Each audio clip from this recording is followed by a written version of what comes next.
Good morning. Yes, David. Yeah, keep your fingers crossed.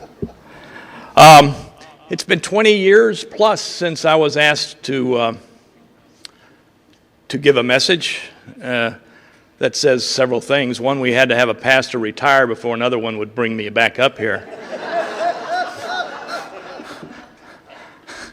And the others, if they're those that are still here, that were here 20-something years ago, they're probably not old enough. They're probably too old to remember what I said, so this will all be new to them too. So I'm going to give it another try. The other thing, I think Dawn did a great job of directing today, because I'm covered by some great music before and after by France and Dave, and then whatever I feel to inspire you with, we're all following up, and I'm sure he'll do that. So I'm sandwiched in with some real talent. I want to be honest with you. Psalms have never been the part of the Bible with which I could relate. Just didn't really speak to me. Mostly it was about David and his perspective and his trials and tribulations and relationship with God. And again, just the style of the writing. Lots of dancing, poetry, singing. Seemed to me great for fellowship, but out of my comfort zone. Thus, I met Josh's request in January with a great deal of trepidation. And then after I read Psalm 63, I was really concerned.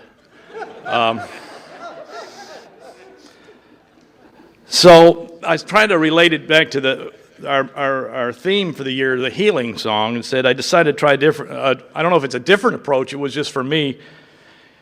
How did it relate to me in my life? So in essence, this is going to be my healing song as well.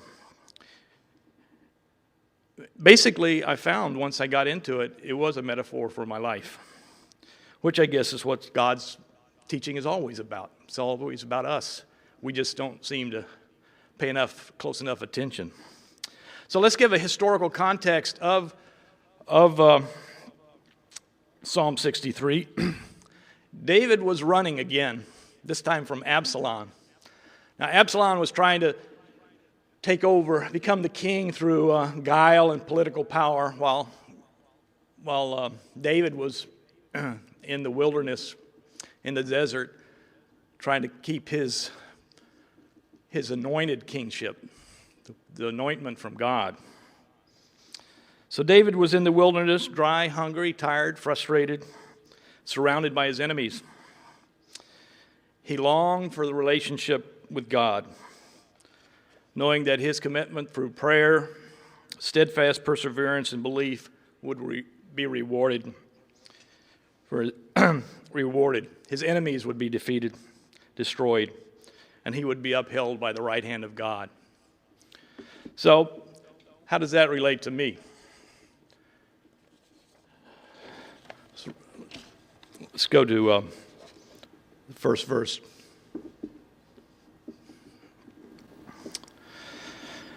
You, God, are my God. Earnestly I seek you. I thirst for you.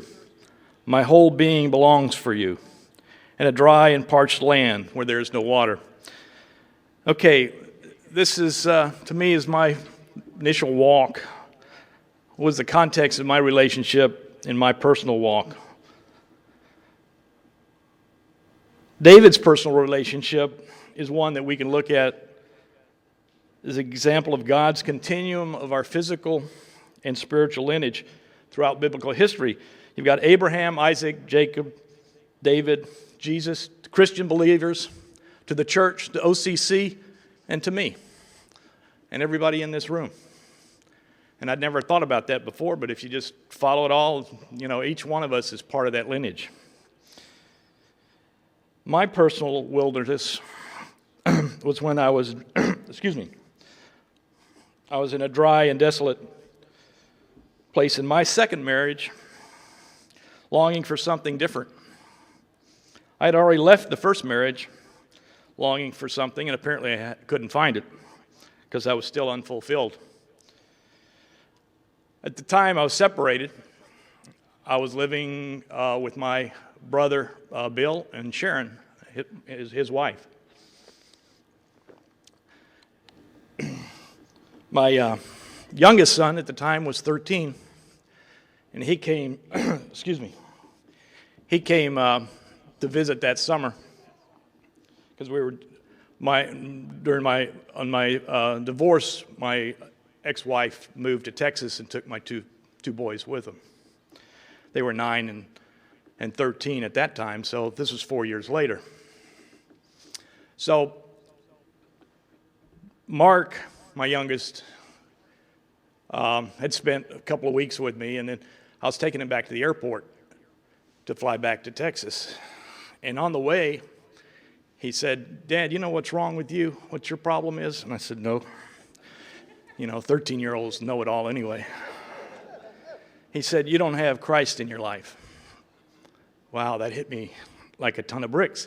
In my first marriage, I grew up in the Episcopal Church. Went every Sunday, got confirmed, knew the Book of Common Prayer pretty well.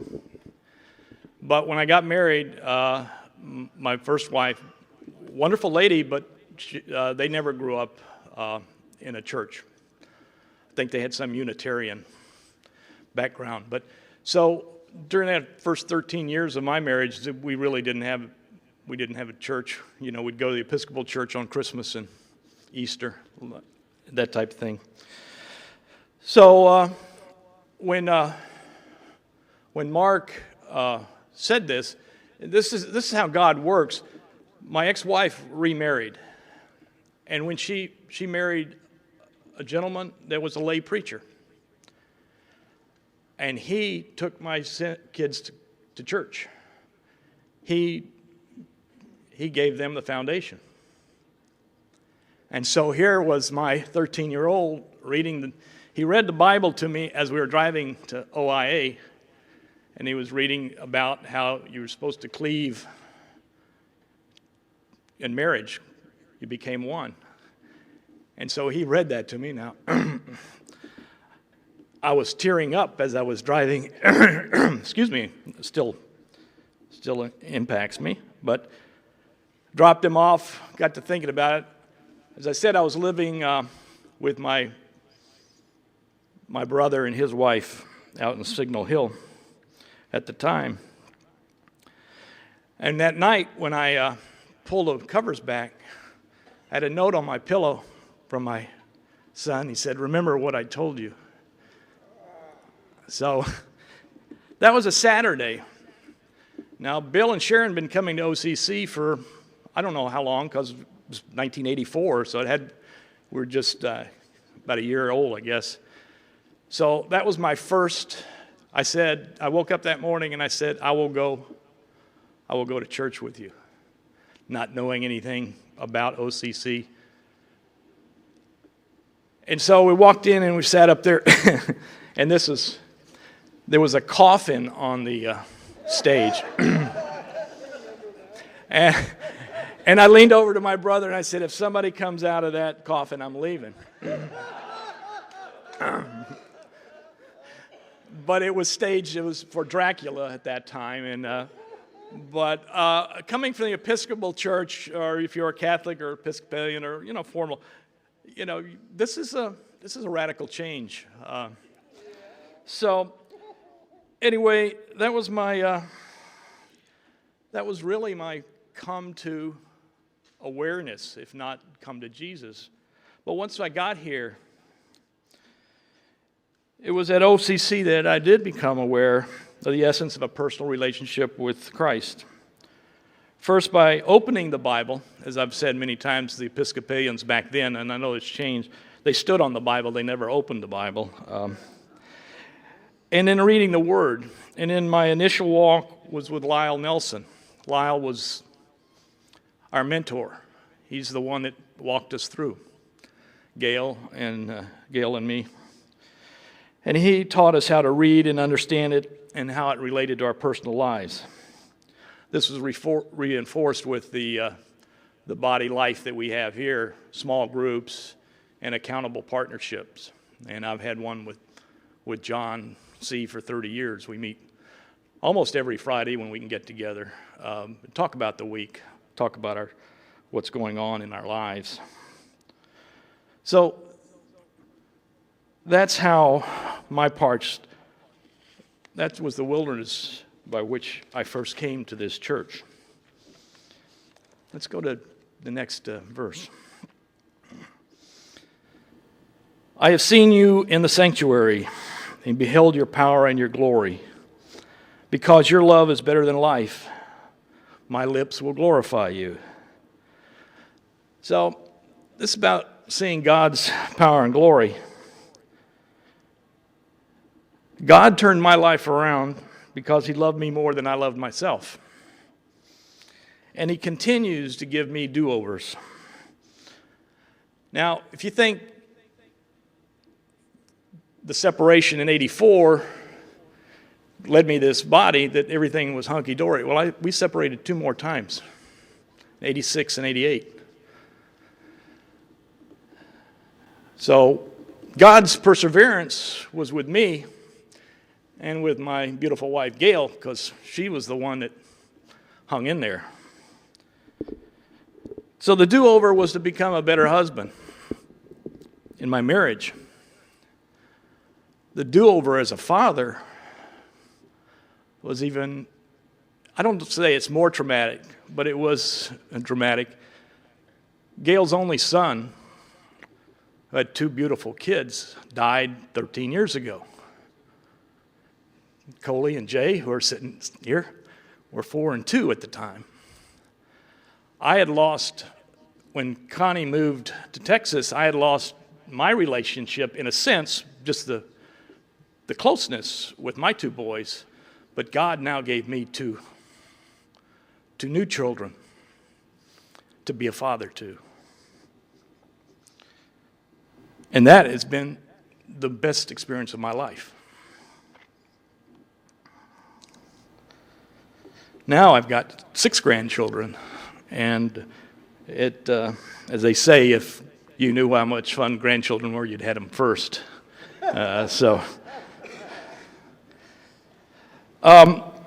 Also in the do-over was the jobs.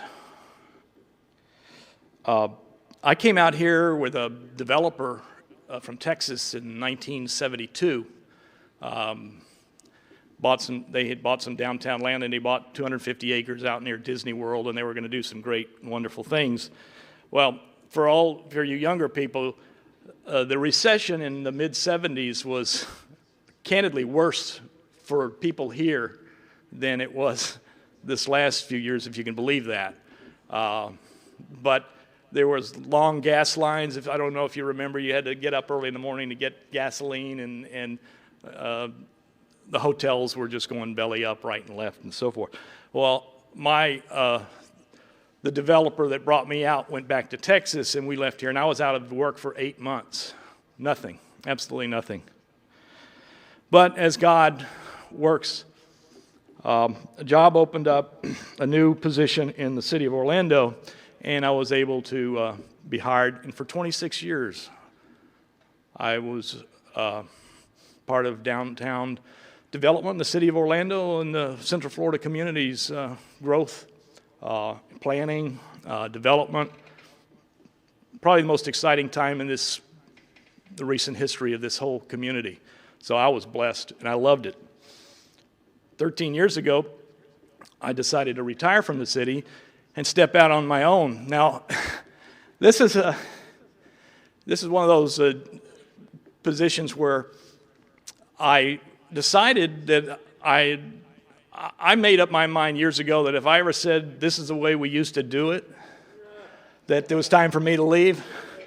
That's when I said, I was saying, well, this is the way we used to do it, and let's do it that way. And that's when I said, okay, Tom, this is time for you to leave. And I had an opportunity to join a small consulting firm. Now, I made this decision in August of 2011. September 11th came a month or so later. My mother-in-law died November 22nd suddenly. My stepson died January 15th. All of that, that period of time. And I was stepping out in a new career, never having been working on the private side, where everything was just drying up right and left. Fortunately, as I said, God takes care of you. I've been with that firm for 13 and a half years, through thick and thin. Never missed a meal. Had some tough cash flow times, as many of you know. But anyway, God's blessed us. So one of the things is it's this perseverance. And I've always thought about perseverance as an individual thing. Now I'm realizing how much it's God's perseverance on me, how he sticks with me all the time. So let's go to 63:4-5. I will praise you as long as I live in your name. I will lift up my hands. I will be fully satisfied as with the richest of foods. With singing lips, my mouth will praise you. So how do I, who I'm not that demonstrative, as Gail will attest, I'm pretty boring. How do I praise God? And the best way I can do it is through the gifts that he has given me. And then it just becomes identifying what those gifts are. Mine, I can't play an instrument. I guess my gifts are something like some of my professions, strategic planning, being able to see the big picture.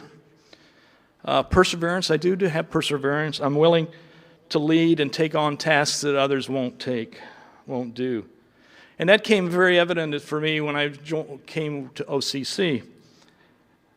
As John, if you've ever been around John, John's not too subtle about when you bring something up, okay, why don't you do that? That's a good idea. I like that idea. So getting out of your comfort zone has always been sort of a mantra here as well. In the 90s, I volunteered to try to find a permanent location for OCC. We chased that trail for 2 or 3 years. Then I did team teaching with Rosemary Sabatino for the elementary school for a couple of years, and that was a joy. I coordinated the Vacation Bible School. Want to put that one up? Yeah, talk about, that's my granddaughter. This was the Western summer vacation school, one before. I was looking for the one with me in tights. We had one year, it was something like Camelot or that type of thing. So, men's overnight retreat in downtown Orlando. I don't know how many of you remember sleeping on the, yeah, there's a few of you. Bill Vichet isn't here, but we have a great story about Bill. We slept in the old Five and Dime store. It was vacant at the time, right at the corner of Pine and Orange, and we slept overnight. Jack Whiting snored so loud that at the end of the morning, everybody was on, it's a 5,000 square foot floor space. Well, there was, I think, 15 of us and about 20 square feet, and Jack was over here on the other side. And part of our thing was we had coordinated with the black church over there, the International Baptist Missionary Church on Paramore. And so the two men's group has gotten together, and we were going to go work on a house. So we got up in the morning, we all walked over to this house over on Paramore and so forth, and about 4 hours later, somebody says, "Have anybody seen Bill Vichet?" And lo and behold, Bill, somebody went back, and Bill, we locked the door, and Bill had gone to the bathroom, I guess, was still in the building. He'd never gone out. Well, the irony was it wasn't locked. There was just chains over the door. He thought it was locked. So he sat there and fumed and fussed and calling us everything he could call us as a good Christian man, and probably some that wouldn't. For 4 hours, all he had to do was take the chains off and walk out the door. But anyway, those are some of the experiences. And part of that black church, John preached at their service. We had a joint service, Easter service in Lake Eola. We had the early homeless commitment for many of you that we were Methodist Church. We'd go till we're supposed to go to 8 to 12, but sometimes they went till 3 or 4 o'clock in the morning. And then most recently, I've been coordinating the Christmas service. And this is a guy that can't walk and chew bubble gum with a triangle at the same time. I have no musical capabilities. But again, I think what it says is this is my way of showing my praise to God, that I will do some of these things even if it's embarrassing, like sometimes standing in front of people and trying to give your message. Let's go to the next verse. On my bed I remember you. I think of you through the watches of the night. Because you are my help, I sing in the shadow of your wings. I cling to you. Your right hand upholds me. I remember very vividly the third separation. I had rented an apartment over a garage in College Park. And that was one of those nights where I was wrestling with God, literally wrestling with God. Who was going to control my life? I have always been confident in myself. I was a quarterback, I was a pitcher, I was the point guard, I was captain of my football and baseball teams. I always wanted to have the ball in my hand at the end of the game. I always wanted to control the outcome. That's what I was wrestling with. And that was a big issue I had with my wife and my God. I was wanting to be in control. I was the prodigal son who left to lead my own life in my own way. God was telling me, I have blessed you with a wonderful wife and family and life, and that His grace was sufficient to meet all my needs. I am not capable of self-sufficiency, as Josh pointed out to us a couple of weeks ago in 2 Corinthians. Want to go to the next one? Therefore, in order to keep me from becoming conceited, I was given a thorn in my flesh, a messenger of Satan to torment me. 3 times I pleaded with the Lord to take it away from me. 3 times I was separated. But He said to me, my grace is sufficient for you, for my power is made perfect in weakness. Therefore, I will boast all of the more gladly about my weaknesses, so that Christ's power may rest on me. This is why, for Christ's sake, I delight in weaknesses, in insults and hardships and persecution and difficulties. For when I am weak, then I am strong. I'm not sure I'd accept all those insults and hardships, but they do come. A result of my wrestling and getting out of my comfort zone was to begin to memorize verses.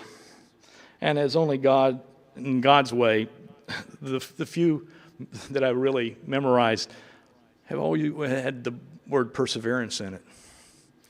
Let's go to the next slide. Hebrews 12:1.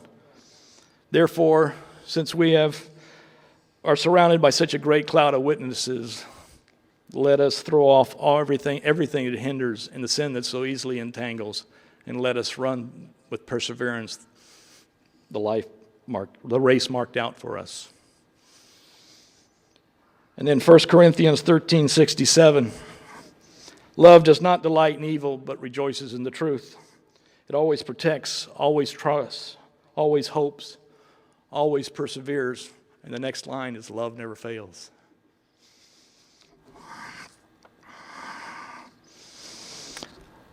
Let's go to the next verse, Psalm 9:10. Those who want to kill me will be destroyed. They will go down to the depths of the earth. They will be given over to the sword. And they will be given and become food for jackals. Wow. I did have breakfast this morning. They will become food for jackals.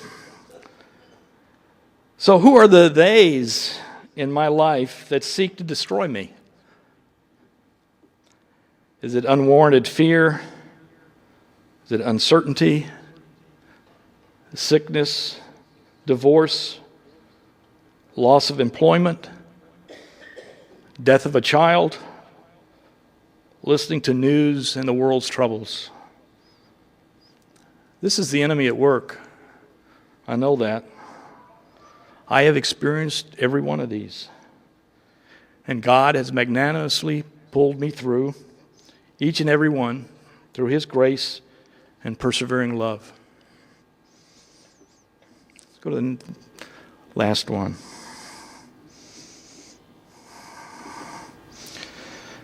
But the king will rejoice in God. In this case, the king is David. All who swear by God will glory in Him, while the mouths of liars will be silenced. So this is a lesson to myself, obviously, is keeping my focus on God. God's focus is always on me. He perseveres. And by me keeping my focus on Him, my troubles will be silenced. If David's faith and his kingly calling was well-founded as his anointed one, ours should be much more in our calling through Jesus as Christians, as we have everlasting life in His kingdom. So I appreciate you listening. I appreciate Josh providing me this opportunity to learn more about myself. Thank you.